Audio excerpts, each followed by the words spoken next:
You are watching Gatecrackers. For more videos and latest updates, please subscribe our channel.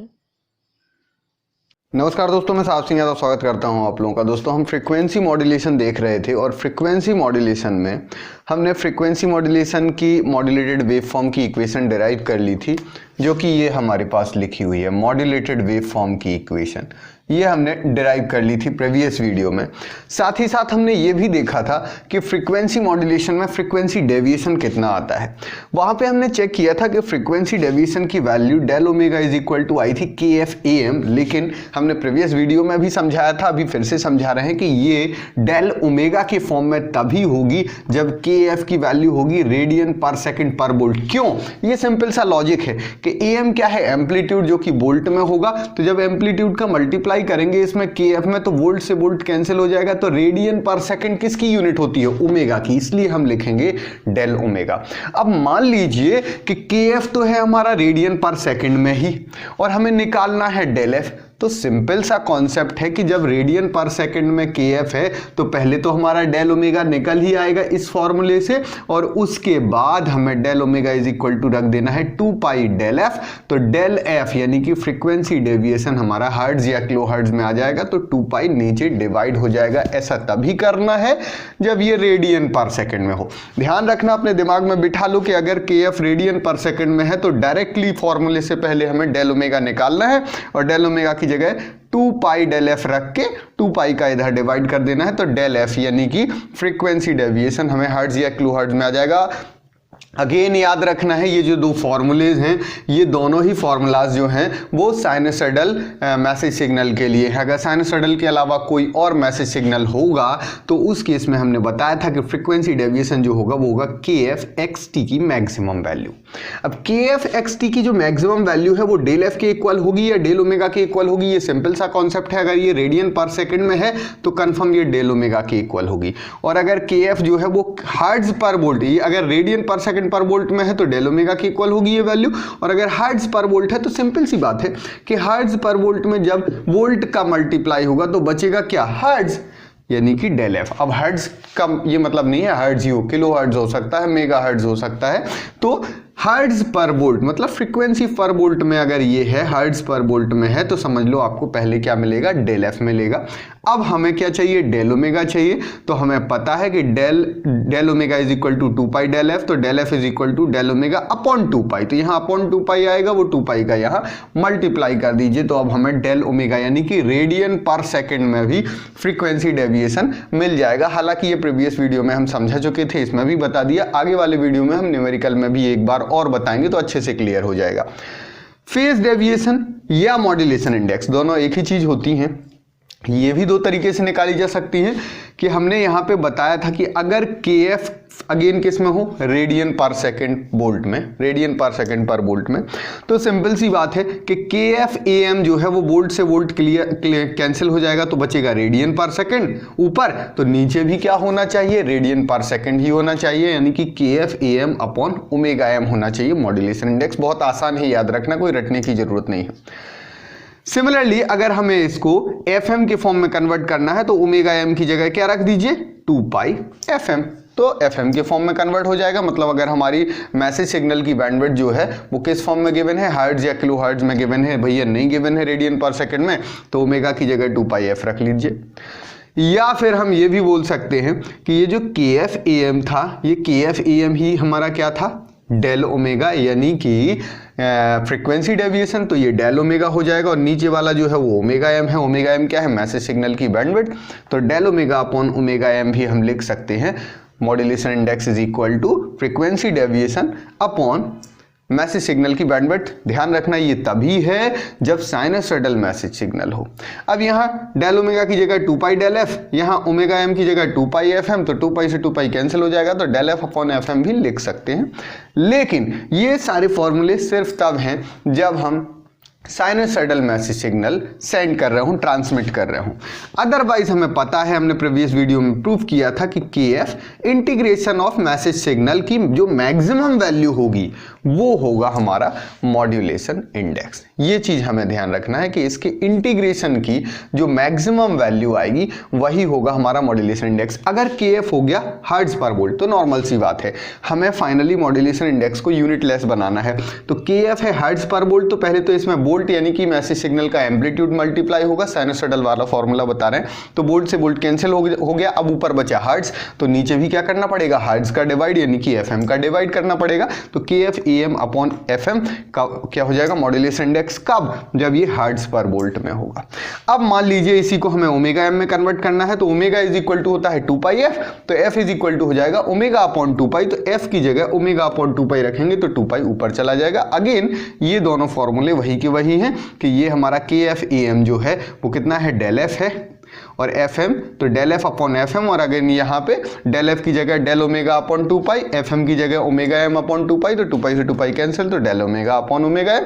तो ये हमारा modulation index, ये हालांकि हम प्रीवियस वीडियो में समझा चुके थे अच्छे से, लेकिन एक बार और हमने एक्सप्लेन कर दिया। नेक्स्ट वीडियो में न्यूमेरिकल क्वेश्चन भी हम इसी से रिलेटेड कराएंगे। अब हम आते हैं कार्सन्स रूल। एक कार्सन्स रूल होता है, CAR है ये। कार्सन्स रूल जो है वो FM यानी कि फ्रीक्वेंसी मॉड्यूलेशन की प्रैक्टिकल बैंडविड्थ बताता है। एक्चुअली फ्रीक्वेंसी मॉड्यूलेशन की आइडियल बैंडविड्थ जो होती है वो इनफाइनाइट होती है। कैसे होती है, ये मॉड्यूलेटेड वेवफॉर्म है, इसमें टाइम डोमेन में अगर हम देखें तो बैंडविड्थ जो एम्पलीट्यूड है टाइम डोमेन के सिग्नल की, मॉड्यूलेटेड सिग्नल की जो एम्पलीट्यूड है वो फिक्स है, कितनी है, AC है। लेकिन जब हम इसका फ्रीक्वेंसी डोमेन बनाते हैं तो कुछ इस टाइप का हमें फ्रीक्वेंसी स्पेक्ट्रम दिखाई देता है, जिसमें हम देखते हैं कि यहाँ एम्पलीट्यूड मैक्सिमम और धीरे धीरे करके एम्पलीट्यूड क्या होती जाती है, डिक्रीज होती जाती है, और ये इनफाइनाइट तक वेरी करती है, इस साइड भी इस साइड भी। यानी कि आइडियल बैंडविड्थ अगर हम बोलें FM की तो हम बोलेंगे इनफाइनाइट बैंडविड्थ होती है। आइडियल फ्रीक्वेंसी मॉड्यूलेशन की आइडियल बैंडविड्थ इनफाइनाइट होती है। लेकिन प्रैक्टिकल बैंडविड्थ जो हम बात करें वो ये होती है, और क्यों होती है, कैसे होती है, वो हम समझाते हैं। प्रैक्टिकल बैंडविड्थ पहले तो कंसीडर कौन सी की जाती है, ये जो दिखाई दे रहे हैं ये साइड बैंड्स कहलाते हैं। और कहां तक के साइड बैंड्स को हमें प्रैक्टिकल बैंडविड्थ में कंसीडर करना है, जब तक कि जो एम्पलीट्यूड है, कौन सी डोमेन में, फ्रीक्वेंसी डोमेन में, टाइम डोमेन में नहीं, फ्रीक्वेंसी डोमेन का जो एम्पलीट्यूड है वो कैरियर सिग्नल के एम्पलीट्यूड यानी कि जो AC है उस AC का कितने टाइम्स, 0.01 टाइम्स तक बचे। उससे कम अगर होता है तो उनको इग्नोर कर देते हैं। उससे कम जो भी एम्पलीट्यूड्स हैं उन सभी एम्पलीट्यूड्स को हम इग्नोर कर देते हैं। मतलब मैक्सिमम पावर जो है वो सिग्नल की इन्हीं साइड बैंड्स में होती है, बाकी रिमेनिंग साइड बैंड्स में लगभग 1% पावर भी मुश्किल से 1% पावर बची रहती है। मतलब इन साइड बैंड्स में लगभग 99% मॉड्यूलेटेड सिग्नल की पावर बनी रहती है। तो इसलिए हम इसे बोल सकते हैं कि ये प्रैक्टिकल बैंडविड्थ होगी। मतलब मैक्सिमम जो सिग्नल है वो इन साइड बैंड्स में है, रिमेनिंग, अब आप देखिए ये इतनी सी बैंडविड्थ, बाकी यहां से इनफाइनाइट तक जाना है और उनमें सिर्फ 1% पावर है, तो उतना लॉस भी हो जाएगा, तो सिग्नल हमारा कंप्लीटली डिस्ट्रॉय नहीं होगा। 99% पावर तो हमारे पास फिर भी है, और छोटी सी बैंडविड्थ में। तो इसलिए प्रैक्टिकल जो बैंडविड्थ होती है वो बैंडविड्थ होती है जिसमें वो साइड बैंड्स होते हैं जिनमें कि लगभग 99% पावर हो, और 99% पावर जिन साइड बैंड्स में होती है उन साइड बैंड्स को बोलते हैं सिग्निफिकेंट साइड बैंड्स। ऐसे साइड बैंड्स जिनमें मैक्सिमम पावर जो है वो रहती है किसकी, मॉड्यूलेटेड वेवफॉर्म की, उन्हें सिग्निफिकेंट साइड बैंड्स बोलते हैं। या बोल सकेंगे जिनकी एम्पलीट्यूड कैरियर एम्पलीट्यूड के कितना हो, 0.01 इंटू AC टाइम्स तक हो, इससे कम ना हो, तो उनको ऐसे साइड बैंड्स को हम बोलते हैं सिग्निफिकेंट साइड बैंड। और ये जो बैंडविड्थ है यही कहलाती है प्रैक्टिकल बैंडविड्थ ऑफ FM। और FM की प्रैक्टिकल जो बैंडविड्थ होती है वो होती है twice of FM plus del F. अब डेल एफ क्या है, यहाँ पे डेल एफ है फ्रीक्वेंसी डेविएशन। यहाँ पे अगर हम FM को कॉमन ले लें तो हमारे पास बचेगा 1 plus del F upon FM। और हमने अभी देखा था कि डेल एफ अपॉन FM जो है, देखिए यहाँ पे डेल एफ अपॉन FM जो है वो मॉड्यूलेशन इंडेक्स होता है। तो यहाँ से हम देखेंगे 1 plus modulation index. If modulation index is very very greater then 1, तो हम 1 को इग्नोर कर सकते हैं, और जब 1 को हम इग्नोर करेंगे तो यही बैंडविड्थ हमारी हो जाएगी 2 FM MF। ध्यान रखना ये जो बॉक्स बना हुआ है ये है कार्सन्स रूल, इसके अकॉर्डिंग हमारी क्या हो गई बैंडविड्थ, या ये भी यहाँ तक तीनों ये कार्सन्स रूल्स के अकॉर्डिंग बैंडविड्थ हैं। और उसके बाद फिर हमने अप्रोक्सीमेशन ले लिया। अप्रोक्सीमेशन क्या ले लिया कि MF यानी कि modulation index is very very greater then अगर 1 होता है तो उस केस में हम बोल सकते हैं कि बैंडविड्थ जो है वो कितनी आ जाएगी, ट्वाइस FM। FM क्या है, मैसेज सिग्नल की बैंडविड्थ, इनटू MF क्या है, मॉड्यूलेशन इंडेक्स। और यहां पे देखिए FM इंटू MF, यहां समझिएगा MF is equal to modulation index is equal to है डेल F क्या है, फ्रीक्वेंसी डेविएशन अपॉन FM, और ये FM का अगर यहाँ मल्टीप्लाई कर दें तो MF इंटू FM को हम डेल F लिख सकते हैं, यानी कि फ्रीक्वेंसी डेविएशन। तो हम बोल सकते हैं कि बैंडविड्थ जो है वो approximately twice of frequency deviation. जब मॉड्यूलेशन इंडेक्स बहुत ज़्यादा हो जाता है तो बैंडविड्थ हम लगभग ट्वाइस ऑफ फ्रीक्वेंसी डेविएशन बोल सकते हैं। इसमें कुछ बहुत ज़्यादा मैजिकल नहीं है, सिंपल सी बात है कि बैंडविड्थ जो थी वो FM का ट्वाइस, मतलब मैसेज सिग्नल की बैंडविड्थ का ट्वाइस, और प्लस फ्रीक्वेंसी डेविएशन का ट्वाइस, इन दोनों को जोड़ना था। एम्पलीट्यूड मॉड्यूलेशन में जो बैंडविड्थ आती थी DSB में डबल साइड बैंड में, वो कितनी आती थी, मैसेज सिग्नल की बैंडविड्थ का ट्वाइस इतनी होती थी एम्पलीट्यूड मॉड्यूलेशन की बैंडविड्थ। लेकिन यहाँ प्लस एक्स्ट्रा क्या आ रहा है, 2 डेल F, मतलब फ्रीक्वेंसी डेविएशन का ट्वाइस भी इसमें ऐड होना है। अब नॉर्मल सी बात है, अगर MF is very very greater then 1 तो हम बोल सकते हैं कि डेल F भी हो जाएगा very very greater than FM। That means इसके कंपैरिजन में FM को इग्नोर कर सकते हैं, तो वही चीज आ जाएगी 2 डेल F जो हमने यहाँ लिखी हुई है 2 डेल F। मतलब ये आप समझ सकते हो कि जब modulation index very very greater then 1 होता है तो जो 2FM प्लस 2 डेल F वाला पार्ट है उसमें 2FM जो है वो निग्लिजिबल पार्ट हो जाता है, तो bandwidth approximately twice of frequency deviation हो जाती है। अब यहाँ पे इंपॉर्टेंट चीज ध्यान रखना है कि ये जो मॉड्यूलेशन इंडेक्स है यही होता है नंबर ऑफ सिग्निफिकेंट साइडबैंड्स के बराबर। सिग्निफिकेंट साइडबैंड हमने अभी समझाए थे, वो साइडबैंड जिनमें मैक्सिमम पावर रहती है किसकी, मॉड्यूलेटेड वेवफॉर्म की। रिमेनिंग साइडबैंड्स जो रहते हैं उनमें लगभग 1% ही पावर रहती है, बाकी 99% पावर इन साइडबैंड्स में रहती है। और कोई इंसिडेंट से ये नंबर ऑफ जो साइडबैंड्स हैं सिग्निफिकेंट साइडबैंड्स वो किसके बराबर होते हैं, मॉड्यूलेशन इंडेक्स के बराबर होते हैं। दैट मीन्स इसी बैंडविड्थ को हम 2n इंटू FM भी लिख सकते हैं। तो कई बार न्यूमेरिकल ऐसा आ जाता है कि भैया बैंडविड्थ गिवन है और मैसेज सिग्नल की बैंडविड्थ गिवन है और मॉड्यूलेटेड सिग्नल की बैंडविड्थ गिवन है, और आपसे नंबर ऑफ सिग्निफिकेंट साइडबैंड पूछ लिए, या number of significant sideband given है और मैसेज सिग्नल की बैंडविड्थ गिवन है, आपसे मॉड्यूलेटेड वेवफॉर्म की बैंडविड्थ। देखिए ये मॉड्यूलेटेड सिग्नल की बैंडविड्थ है, ये मॉड्यूलेटिंग यानी कि मैसेज सिग्नल की बैंडविड्थ है FM। तो आपको मॉड्यूलेटेड सिग्नल की अगर बैंडविड्थ गिवन हो, मैसेज सिग्नल की बैंडविड्थ गिवन हो, तो आप सिग्निफिकेंट साइडबैंड निकाल सकते हो, नंबर ऑफ सिग्निफिकेंट साइडबैंड, और वही नंबर ऑफ सिग्निफिकेंट साइडबैंड ही क्या होते हैं, मॉड्यूलेशन इंडेक्स होते हैं। और मॉड्यूलेशन इंडेक्स अगर निकल गया तो modulation index is equal to होता है del F upon FM। FM आपको क्वेश्चन में गिवन ही होगा, तो यहाँ से डेल F यानी कि फ्रीक्वेंसी डेविएशन भी निकाल सकते हैं, और मॉड्यूलेशन इंडेक्स ही होता है हमारा फेज डेविएशन। तो इन इतनी सारी चीज़ों में से सिर्फ 2 चीज़ें आपको, 2 कोई वेरिएबल गिवन होंगे, बाकी सारे वेरिएबल आपको पूछे जा सकते हैं, बशर्ते कि आप यूनिट का विशेष ध्यान रखें। इनमें कुछ भी रटने वाली चीज नहीं है, यूनिट से ही आपको समझ में आ जाएगा कि क्या मल्टीप्लाई करना है और क्या डिवाइड करना है। तो ये हो गया यहां तक कि प्रैक्टिकल बैंडविड्थ क्या होती है किसकी, फ्रीक्वेंसी मॉड्यूलेशन की। ये भी हमने देख लिया, यहां पे हमने देख लिया कि ये मॉड्यूलेटेड वेवफॉर्म की इक्वेशन होती है। आगे बढ़ते हैं, हम आगे देखते हैं कि फ्रीक्वेंसी डेविएशन जो हमने निकाला है। अब हम साइनसॉइडल सिग्नल की बात करें, अगर जो ये सारे जो फॉर्मूलाज लिखे हुए हैं वो सारे साइनसॉइडल सिग्नल के लिए हैं। तो साइनसॉइडल सिग्नल की अगर हम बात करें तो देखिए फ्रीक्वेंसी डेविएशन जो हमने निकाला हुआ है वो कितना है, KF/AM। यहाँ पे भी KF/AM। KF/AM में हम देख रहे हैं कि मैसेज सिग्नल की बैंडविड्थ तो है ही नहीं, KF क्या है, कांस्टेंट है, AM क्या है, amplitude of the message signal, लेकिन यहाँ पे बैंडविड्थ नहीं है।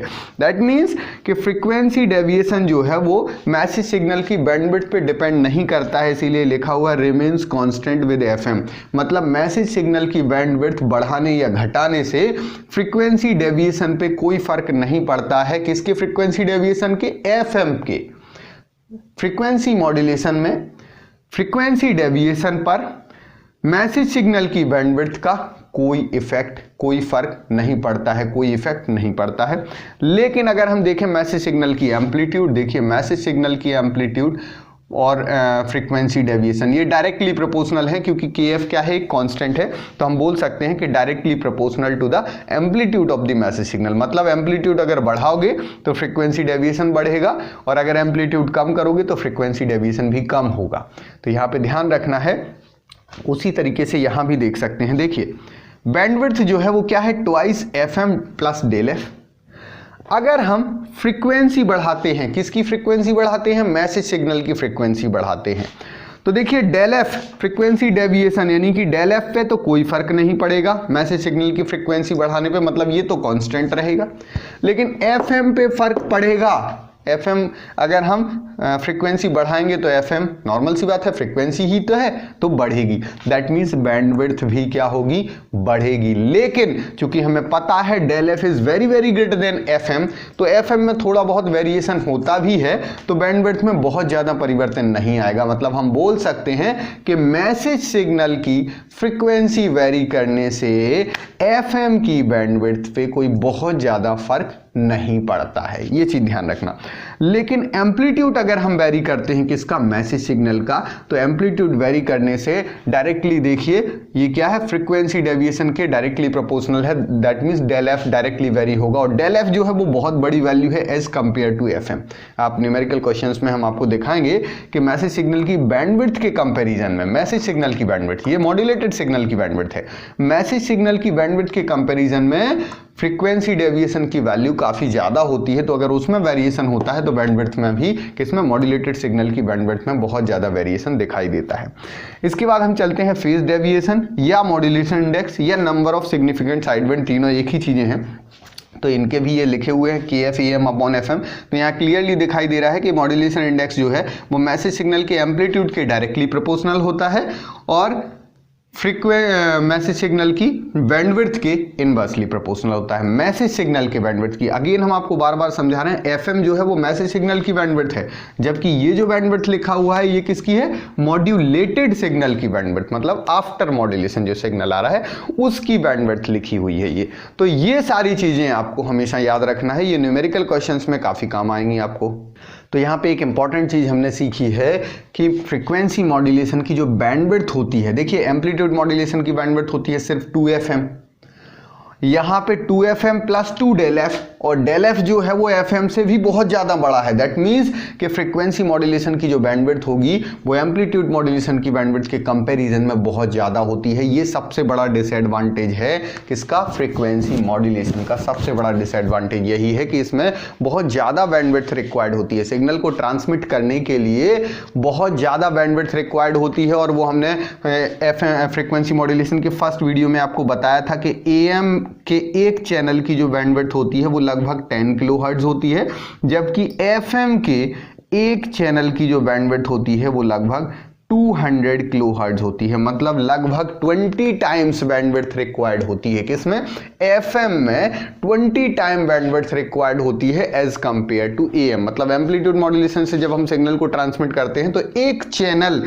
की बैंडविड्थ क्या रहती है, 10 किलोहर्ट्ज, जबकि जब हम FM में ट्रांसमिट करते हैं तो 200 किलोहर्ट्ज। इसको ये किलोहर्ट्ज से उससे कंफ्यूज मत होना कि 88 मेगाहर्ट्ज से 108 मेगाहर्ट्ज, वो तो रेंज है FM की। 88 मेगाहर्ट्ज से 108 मेगाहर्ट्ज तक FM की रेंज है, और उसमें टोटल हमने बताया था कि 100 चैनल्स बनते हैं और हर चैनल की जो बैंडविड्थ है वो 200 किलोहर्ट्ज यानी कि 0.2 मेगाहर्ट्ज रहती है। तो 0.2 मेगाहर्ट्ज के टोटल 100 चैनल बनते हैं, तो वो टोटल 20 मेगाहर्ट्ज की रेंज बनती है। और 20 मेगाहर्ट्ज कहाँ से कहाँ तक, 88 मेगाहर्ट्ज से 108 मेगाहर्ट्ज तक, तो वो रेंज होती है किसकी, FM की रेंज होती है। हालांकि ये मैं पहले बता चुका हूँ, फिर से बता देता हूँ कि AM की जो रेंज है वो 540 किलोहर्ट्ज से 1600 किलोहर्ट्ज तक रहती है। तो टोटल कितना हुआ, 1060 किलोहर्ट्ज हमारे पास वेरिएशन रहता है। और इसमें हर चैनल की जो बैंडविड्थ रहती है वो एक चैनल की बैंडविड्थ 10 किलोहर्ट्ज होती है। तो इस रेंज में टोटल हम देख सकते हैं कि 1060 ये जो वेरिएशन है डिवाइडेड बाई 10 किलोहर्ट्ज एक चैनल की बैंडविड्थ रहती है, तो ऐसे टोटल कितने पॉसिबल चैनल होते हैं? 106 पॉसिबल चैनल होते हैं AM में। और FM की रेंज होती है 88 मेगाहर्ट्ज से 108 मेगाहर्ट्ज, तो कितना वेरिएशन होता है? 20 मेगाहर्ट्ज का वेरिएशन। और हर चैनल की बैंडविड्थ जो यहाँ होती है वो 200 किलोहर्ट्ज होती है, इसका 20 टाइम्स। और 200 किलोहर्ट्ज को हम मेगाहर्ट्ज में 0.2 मेगाहर्ट्ज लिख सकते हैं, तो 20 टोटल रेंज अपॉन एक चैनल की बैंडविड्थ 0.2 मेगाहर्ट्ज, तो टोटल नंबर ऑफ चैनल इसमें 100 रहते हैं। तो FM में टोटल नंबर ऑफ चैनल हमारे कितने होते हैं? 100 होते हैं। ये बेसिक चीजें हम ऑलरेडी पहले पढ़ा चुके हैं आप लोगों को। तो ये जो आज हमने जो सीखा है इससे रिलेटेड न्यूमेरिकल क्वेश्चन बहुत ज़्यादा आते हैं कॉम्पिटिटिव एग्जाम्स में, तो नेक्स्ट वीडियो में हम न्यूमेरिकल क्वेश्चन लाएंगे बैंडविड्थ से रिलेटेड, फ्रीक्वेंसी डेविएशन और मॉड्यूलेशन इंडेक्स से रिलेटेड। हमारे वीडियोस अगर आपको पसंद आ रहे हैं तो इनको लाइक जरूर कीजिए, क्योंकि आपके लाइक ही हैं जो हमें मोटिवेट करते हैं ज़्यादा से ज़्यादा वीडियो बनाने के लिए। अगर आपको लगता है हमारी वीडियोज़ नॉलेजेबल हैं तो इनको बाकी लोगों के साथ शेयर कीजिए, जिससे बाकी लोग भी इससे फायदा उठा सकें।